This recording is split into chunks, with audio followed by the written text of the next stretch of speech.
Why don't you just do your job? He who is not worthy to work on humans. I told you, me and my wife, my former wife, remain friendly. She calls me up one day, there's a mouse in the kitchen. She wants me to get the mouse. I haven't dealt with a mouse in years, you know. So I go down to Home Depot. You know what that is, right? Home Depot is a giant place, 5 miles away. You park, it takes you 5 hours to walk there. People whizzing by, all kinds of stuff happening. All these kids work there with orange aprons on. They have cell phones, headphones, internets. Nobody knows where anything is at. The whole time you're there, Joe gardening, Joe electrical, Joe hard. Some guy called Joe in the back. They all call him. He knows where everything is at. So I'm looking for a mousetrap. So I go finally to the place. The kid is there, you know. Right away, I know we got problems, you know. I said, listen, I'd like to get a mousetrap. Now, when I was a kid and older, there was a very simple mousetrap. It was very simple. It was just a little piece of wood with a thing that you pulled back a metal latch. You put cheese or a little bacon on there. The mouse would go get it, and this would release that latch and snap its neck. The job was done. Everyone was happy, except perhaps the mouse. So I asked the kid, and he goes, we don't have any of those. My God, that was a wonderful thing. That was one of the greatest inventions of all time. It was so simple. I said, well, what do you have? He goes, we have the humane trap. Let me see the humane trap. Gets out a cylinder, got a price tag of $19 on there. I'm not buying this. There ain't no mouse worth 19 bucks. Now the kid is excited. This is a humane trap. You open this up. Inside are some little tablets that give off an aroma. They attract the mouse. He runs in. This shuts. You've caught the mouse. It's humane. I said, well, that's incredible. Oh, what do I do with the mouse after I get him? I'm not a collector of mice. I got to give this kid credit. He didn't bat an eye. He goes, well, you let it loose in your backyard. I said, it'll run back in the house again. He didn't bat an eye. Let it go in your neighbor's yard. I said, we haven't given him the lawnmower back. I said, look, you got something to kill a mouse. I know you do. I know you do. You got stuff to kill weeds and bugs, and a mouse is right around that area. Now you give me what you've got to kill a mouse. No, I'm not making this up. Some of you know it's true. He gets something out like a piece of sandpaper. He says that has those pellets on it with the aroma. The mouse runs on there and gets stuck. It's glue. And the mouse dies struggling to get out of the glue. I said, my God, that's horrible. He said, what's more humane than that other one? I said, and then I'm thinking, suppose I'm hungry and there's a bunch of food, I walk over and my neck is snapped. As opposed to walking over and going, oh my God, that's glue. I could have a heart attack. I just get it, because I'm in a rush. My former wife thought it was as silly as I did. We're gonna try it out. We put it in the kitchen. The next morning, about 6:05, I get a call. You gotta cover. You gotta come over right now. You gotta come over right now. I throw the robe over the pajamas. Isn't that far? I get in the house. She's holding the cat. Our cat's going insane. What is it? The mouse, the mouse. We go in the kitchen and there's the mouse. He's not dead. I got the healthy, happy mouse. I got the jogging mouse.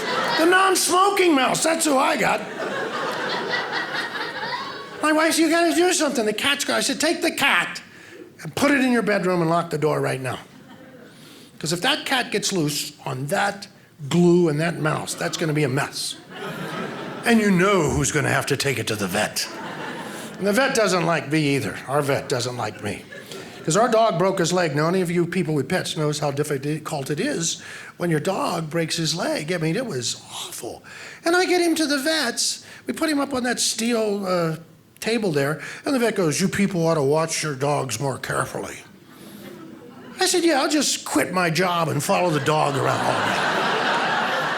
Why don't you just do your job? He who is not worthy to work on humans.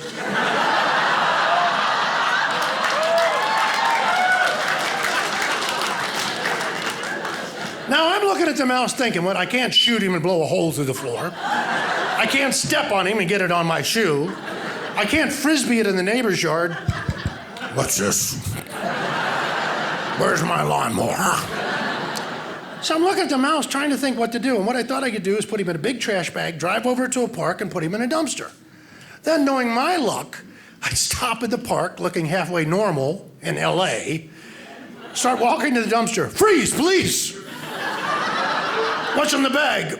A mouse and glue! You're sick. No, I'm an artist. But I decided that's what to do, so I get the bag out, I start punching some holes in it. My son, who was about 13, comes walking in. You're feeling humane today. So what do you mean? Well, you think the mouse could breathe. Maybe you'll get loose. I said, as a matter of fact, I do. Why wasn't the cat doing his job? Could you leave me alone? I got something I got to take care of here. Oh, I could keep it as a pet. So what are you talking about? It's stuck on glue. Well, I can feed it and give it a little water. My wife comes back in. I want it out. I want it out right now. I said, just hold on. Let me work on this. I want it as a pet.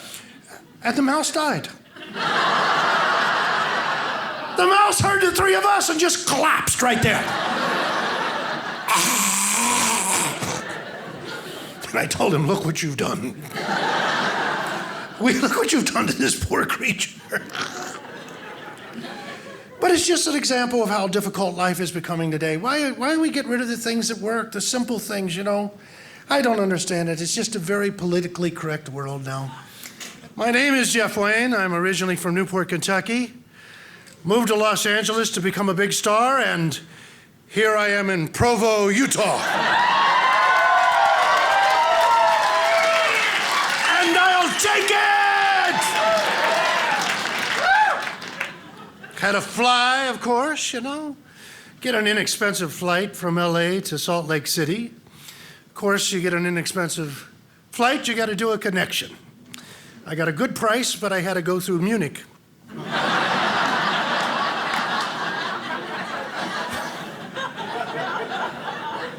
Flying with her mother and her little boy about 6 in between us.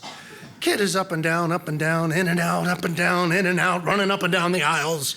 And after about an hour, the mother said, I hope my son isn't bothering you. I said, no, but I wish he'd go play outside.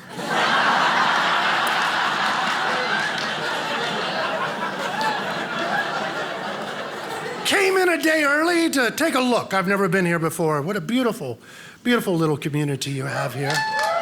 Very nice. I came down to take a look at the club and everything, and I was standing outside where they had a poster of me, and that was impressive to me. You know, I mean, it's nice. They give us the first-class treatment here. And I'm looking at the poster. I'm just standing there. There's an older couple. They're looking. And the guy looks at my poster and goes, Jeff Wayne, never heard of him. And I'm standing right there. And I wanted to tell him, I've never heard of you either. Because you haven't heard of somebody doesn't mean they're not somebody. I haven't heard of any of you, and you're somebody, aren't you? I must be somebody. They're paying me. And I want to tell you, I'm very happy to be on dry land. This is Dry Bar. It's on dry land. I've been working cruise ships. It's good to be back on terra firma again. Now, let me share something with you about the ships that are happening in the ship industry, the cruise ship industry. And a billionaire in Australia is building an exact replica of the original Titanic. Only it'll have more lifeboats.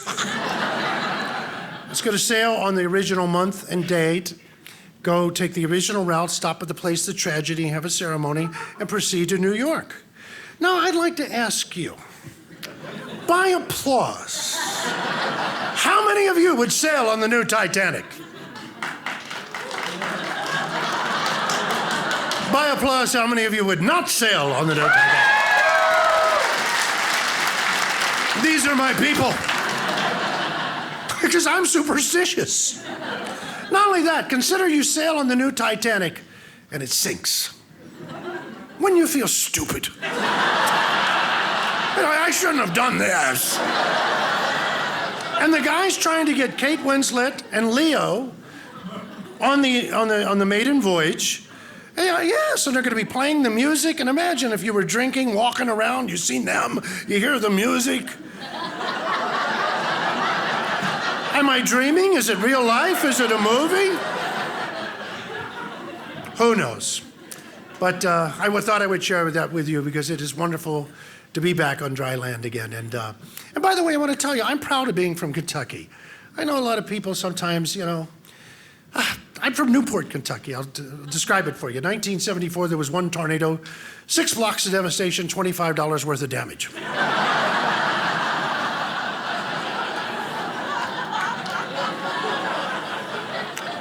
I go back once a year for my GED reunion.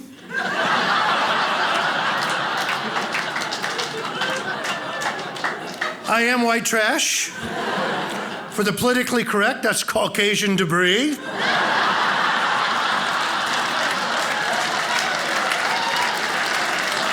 Do we have any white trash here tonight, ladies and gentlemen? I could sense it. And I'm proud to be white trash. We're the world's last oppressed minority. Think about that. Any other group, you call them a name. You're a racist, you're a bigot, you're insensitive, but you can say whatever you want about white trash. Nobody cares. Not even white trash. In fact, that is the hallmark of white trash. We don't care. Other groups protest. They vote.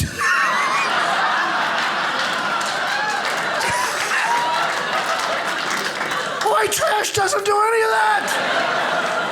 And when I do this bit around the country, people will say to me, what's the difference between a redneck and white trash?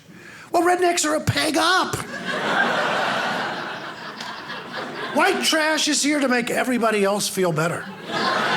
Everybody else feels superior. What other group has trash after their names?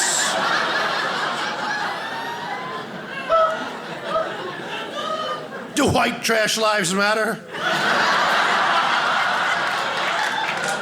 They don't care.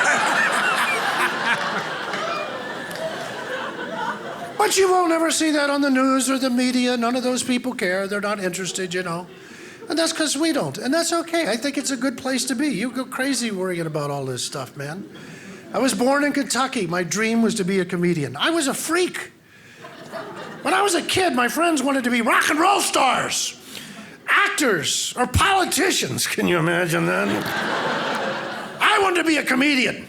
So, I was in front of the TV watching all the people, old stars, new stars, young comedians, old comedians.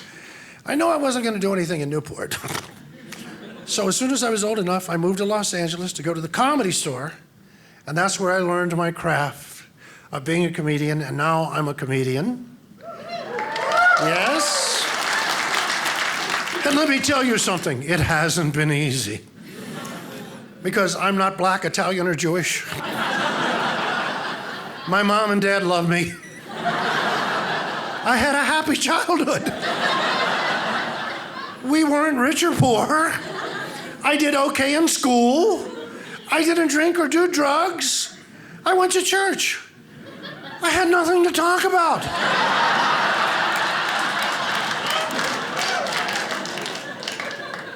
And then I met a woman. Now the landscape of life changed. We fell in love, got married, and had 3 children. And then after a while, things didn't work out, and we were divorced. And I remarried her again because I wanted my house back. And we tried and tried to make it work out, but it just didn't work out. I mean, we really love each other, but it just, I'm talking about 20 years here of life. And we try to stay friends. We have 3 children. I talked to her before I left. I called her up, plaintiff. be gone for a few days. Now, the problem in the marriage was me. I don't mind sharing that with you. I take full responsibility, and it was gambling. And gambling is a horrible addiction. It's just horrible. I mean, I would just gamble. It was horrible. I was in Las Vegas. You know, I'm playing craps, and people would gather around. They usually do that when somebody's winning. People gathered around to see if I could keep losing, which I managed to do. I was playing a slot machine next to a guy. I was playing the slot for 4 hours. This guy was there for about 2, and all of a sudden he took a handful of nickels and threw it into my tray. I said, "What's that for?" He said, "I wanted you to hear what it sounds like when you win." Then I bottomed out. This is a true story. This was when I realized it had to stop. I lost the money, the rent money, the food. Oh my God, it was horrible. I felt so disgusted with myself. I was feeling sorry for myself. And I'm so depressed, and I'm walking down the strip in Las Vegas. And right in front of Caesar's Palace was a man with no legs or arms with a bowl in front of him, you know, to throw the money. And there I was feeling sorry for myself, and I looked at him, and I thought, I could take that bowl. Now, I didn't do it. But the more I thought about it, what could he do if I took that bowl? I might be out of shape, but I can outrun a guy with no legs. That's when I said it's over. No more of this. And I'm happy to tell you I have not gambled since. Yes. Nothing. I don't even play games. I'm not taking any chance. And the alimony's paid, the child support, IRS, and some of my investments didn't turn out well. I should share that with you. Then that's not gambling, that's investing, Katie. Investing, that's a calculated risk. I got those gold coins they advertise on TV. There was chocolate inside. Because all we ever hear about now is money. Isn't that all we hear about is money, money? Every politician, well, not all of them, but a lot of them. Income inequality. We got to have income equality. That's where you take the money from the rich people and give it to the poor people, and it balances out. That's the theory. Now, right now, I'm in favor of that.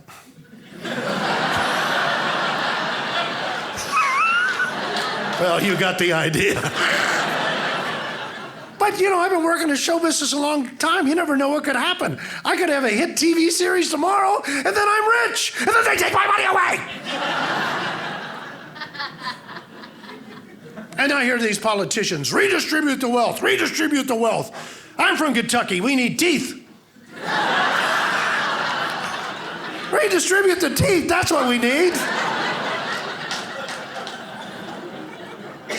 So I waited till the kids are secure, money is paid off, she's all right, the former wife. I said, it's time to start dating again, looking for a mate, the perfect mate. None of this internet stuff for me. I want reality. That's what I want. I want to meet somebody. See, the initial meeting is really everything, you know. So as a party, I met this really nice lady, attractive, you know, bright, just had a good spirit about her.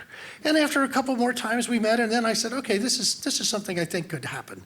I invited her out to a very expensive restaurant. I'm showing off. We're sitting down, we're having our little appetizer, just a little chit chat, and then all of a sudden she goes, okay, before we go any further, I have to ask you this question, and it's the most important question. And I'm thinking, oh boy, this isn't good. Those questions should wait till later, not right up front, you know what I mean?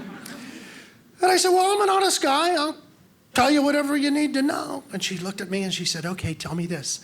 What is your spirit animal?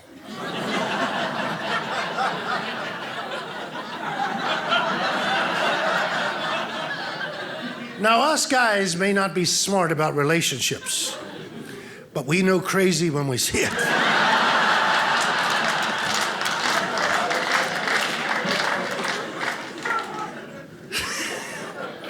And I'm thinking, I don't know what she's talking about. I said, well, forgive me. I said, but what is a spirit animal? She goes, every person inside of them has a spirit animal, a living, breathing animal, and it's just free and wild, and it's what you really are. And I'm thinking, my God, she's out of her mind. This thing is over right now. So I thought I would shift positions, and I said to her with a smile, you know, to buy time, what is your spirit animal? Oh, the biggest smile I've ever seen. Oh, I'm an Arctic fox. I'm white with little black eyes and I dart across the snow. And I'm thinking, I may not even finish the appetizer. What is this? So then she smiled and said, okay, think about it. What is your spirit animal? I said, I'm a dung beetle.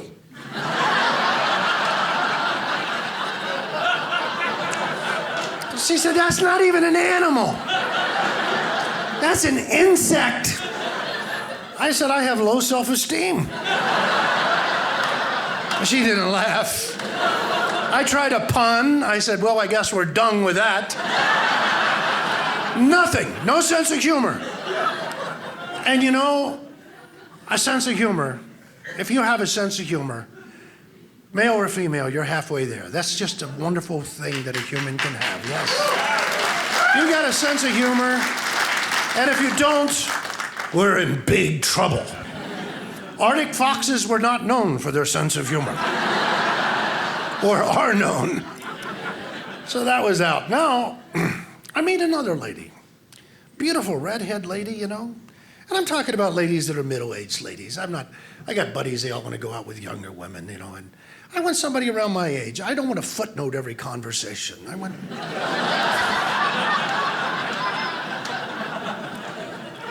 Good-looking lady, bright, you know, and we were different in our politics, different in several areas of life, and that's okay. I'm live and let live.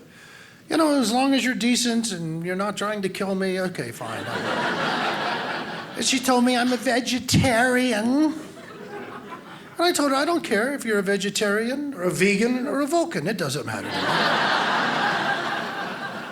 But I like meat, all right? I believe in nature. We are carnivores. Our teeth are designed for the ripping and tearing of flesh. I didn't say it to her like that. It's very LA, these people. You know, you go to their house for dinner and the hostess, we're going to have a wonderful health salad. Oh, great, I get to crap like a parrot all week. That particular lady didn't like what I said. She was, well, what do you want to eat? I told her, steak that dick. I want it so thick it stops my heart when I'm eating. Call the paramedics to bring me alive to finish that steak. Cut my heart open and shove a baked potato in there.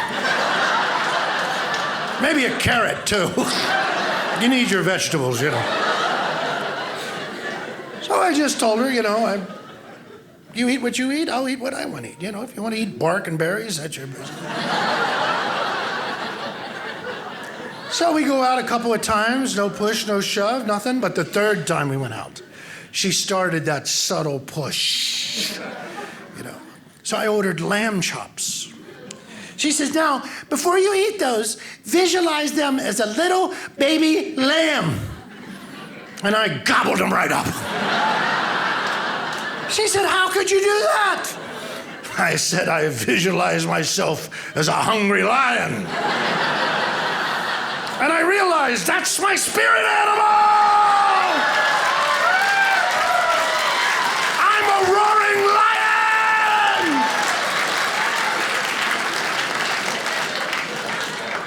And I saw this glazed look on her face, as if we had detached somehow. And then I leaned over and said, what's your spirit animal?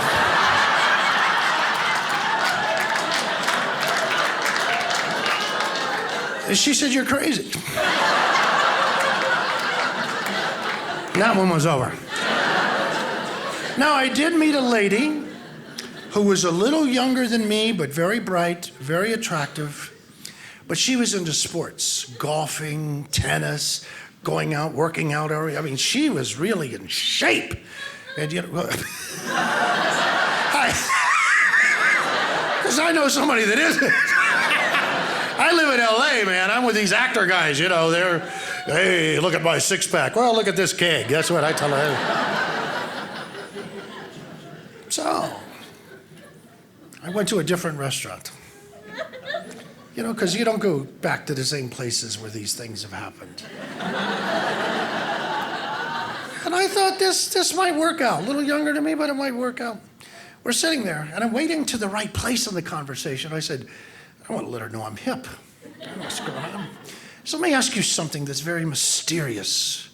Perhaps you don't know about this, but you will now. But I'm just going to ask you right out. What's your spirit animal? She looked at me. She put down her knife and fork, and she said, I don't know what my spirit animal is, but my spirit animal can beat your spirit animal. Over. I'm not getting involved with that. No, this is the last one. And probably the last one for a while, because I can't take it much longer. Investing a lot of time in this, a lot of work and a lot of money and a lot of calls and a lot of thinking. Again, a nice-looking lady, She seemed normal. As I told you, I work on cruise ships. We're in San Pedro, California, taking her down to the ship to let her see it, go down a little early, have some coffee. There's a beautiful little part of San Pedro, like a little village. We're walking through it, talking, and all of a sudden she goes, he grabs me. And I thought, is there a sniper? Did she get shot by a sniper? Did a sniper shoot her? I'm being honest with you. What was just, I look, are you okay? And she's crying. What is it? What happened? And she stood up and he goes, there's a puddle. I said, yeah. She said, I think I drowned in another life.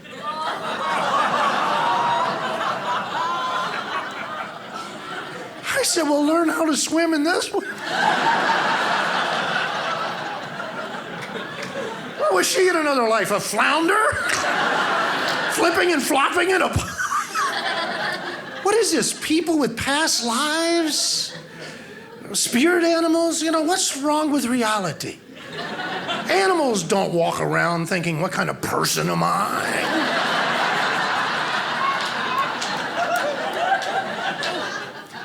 What's happening to the world, ladies and gentlemen? I mean, these women are a little younger than me, but I think it must be the educational process. Society at large. In LA, they have what's called feel-good education. The theory is you don't fail the students, you don't hurt their self-esteem. What's the result? A bunch of stupid people that feel good about themselves. Joey, what's 2 + 2? 3. You're so close, Joey.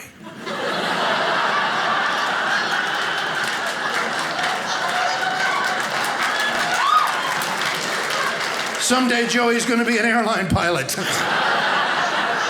You only missed the runway 3 times, Joey. I stopped by a fast food place in LA just to get a drink before I came out here. Girl was around 17, I guess. She gives me the drink and she goes, did you want a straw with that? I said, no, let me suck it right through the lid. She said, you got a bad attitude. I said, you're stupid. I can't repeat to you what she said to me. But I felt like I was back in Kentucky.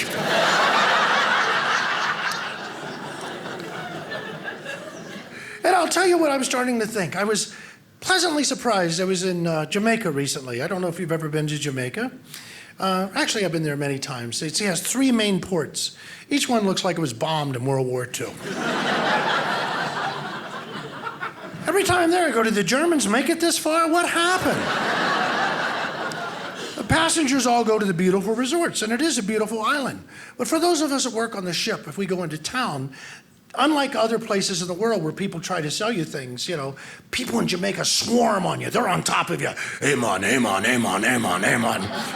So on the ship, I go into town to use the internet in town, and you got to walk through these people. Hey, man, what do you know? So I just want to get through as quick as possible. So I'm walking through it. Hey, man, I know what you need. Now, that scared me. Even I don't know what I need. I need Mary Ann from Gilligan's Island on a 5th of Jim Beam. How's that, huh?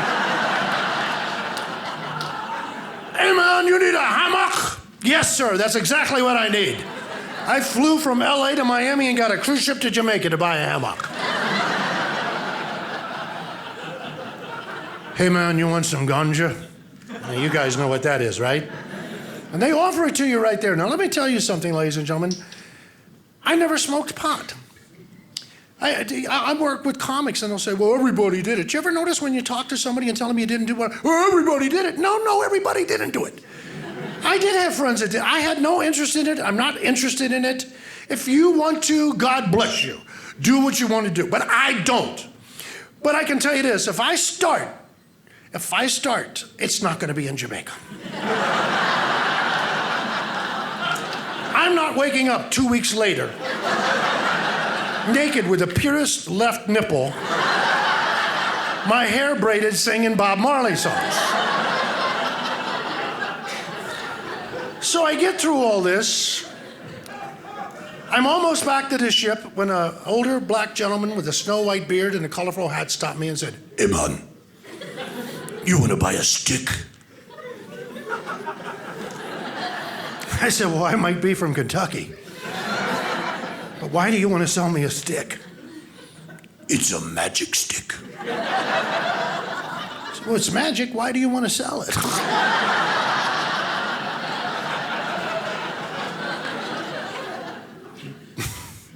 You get 3 wishes with a stick.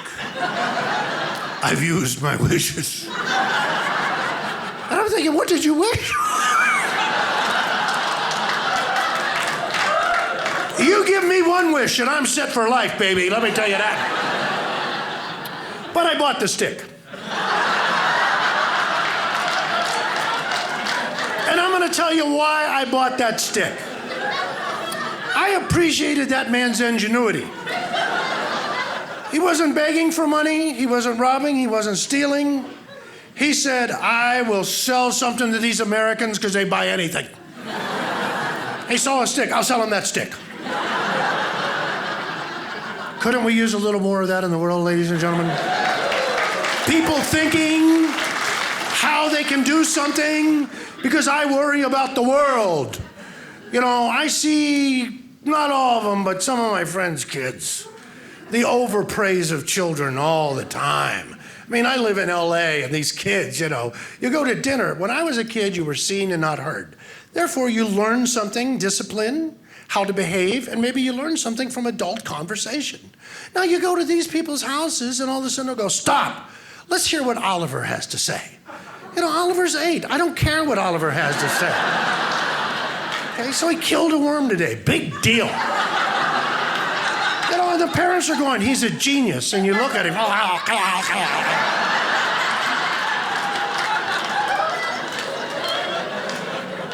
There's nothing wrong with positive reinforcement. When you're telling kids you're a genius, you're going to do this, you're going to do that, you're setting them up for a bad deal. And these kids, I just don't understand. They're 26 years old. I think that healthcare, the Obama healthcare, started all this because they would sell it by going, and you can keep your kids on the insurance policy till they're 26. You're not a kid when you're 26. By the age of 26, I had been married twice and had 4 cars and had been in jail. It was nothing bad. Non-payment of fines, that's all it was. But at 26, what is that? They're already, you can't get them out of the house. Some of you may remember this. When I was a kid, I loved my mom and dad, but I wanted out of the house. Does anybody remember that? I want out. Now you can't get them out. You come home, they're like giant manatees lying around the living room. Get out. Out. You slug, you big slug. And they crawl down into the basement. All these kids are living in the basement now. And one day they gotta come out. That's the zombie apocalypse when they come out of the basement. I have friends or a kid, the kid must be 30. He lives in the, I said, what's he doing? Well, he's looking for a job. In the basement? Well, he's got the internet. He's got a girlfriend. In the basement? On the internet. Yeah, that must be a real romance. I I'm afraid I'm going to be over there about 5 years from now. Come out of the basement. My parents said I could stay in the basement. Your parents have been dead for 5 years. So many people today think they're supposed to be given something. We're supposed to be given something. I think some young person soon is going to say, the government should give us free toilet paper. It's not my fault I crap.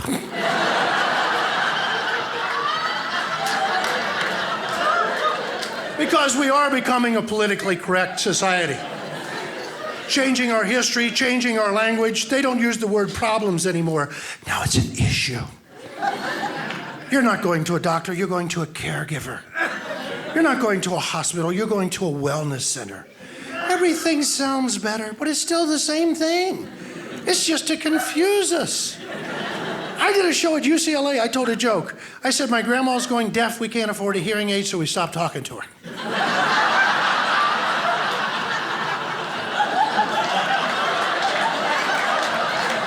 The lady that booked the show stopped me. She said, the term is no longer deaf. It's hearing impaired. I said, it doesn't matter what you say. She ain't going to hear it. The LA Times announced they will no longer use the term illegal alien. They believe it's insensitive. I thought it was just a definition. You have legal aliens and illegal. That's as simple as that. That's all it is. But it's insensitive. Pretty soon we'll call burglars unwelcome house guests.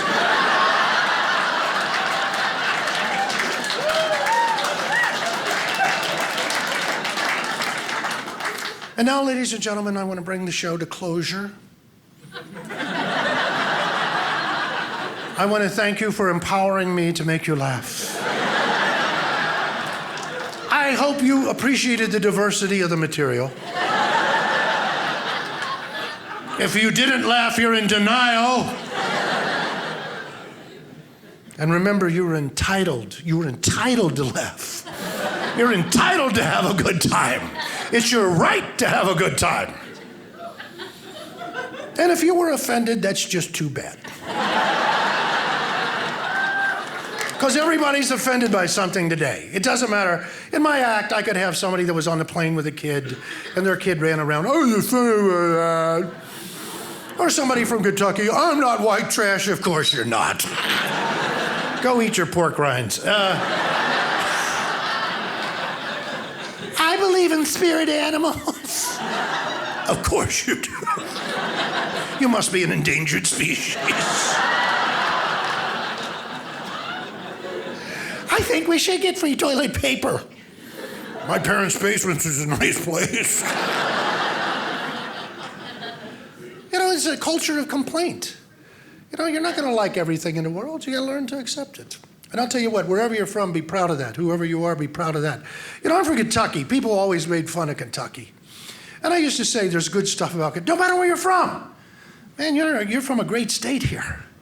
You know, when I was a kid, the first thing I learned about this state was the Mormon Tabernacle Choir. Yeah. I'm talking about, they would watch this on TV. That's when we had 3 networks. This was a big deal. You sit and listen to that choir. And I used to say, I'm going to be their opening act someday.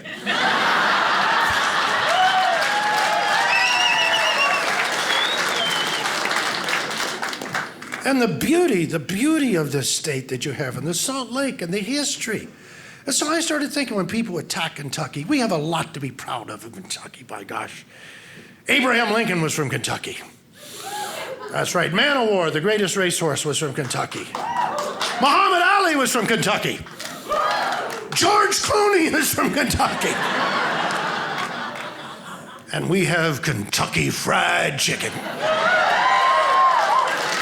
Wherever you go in the world, ladies and gentlemen, there's Kentucky Fried Chicken. You know that, don't you?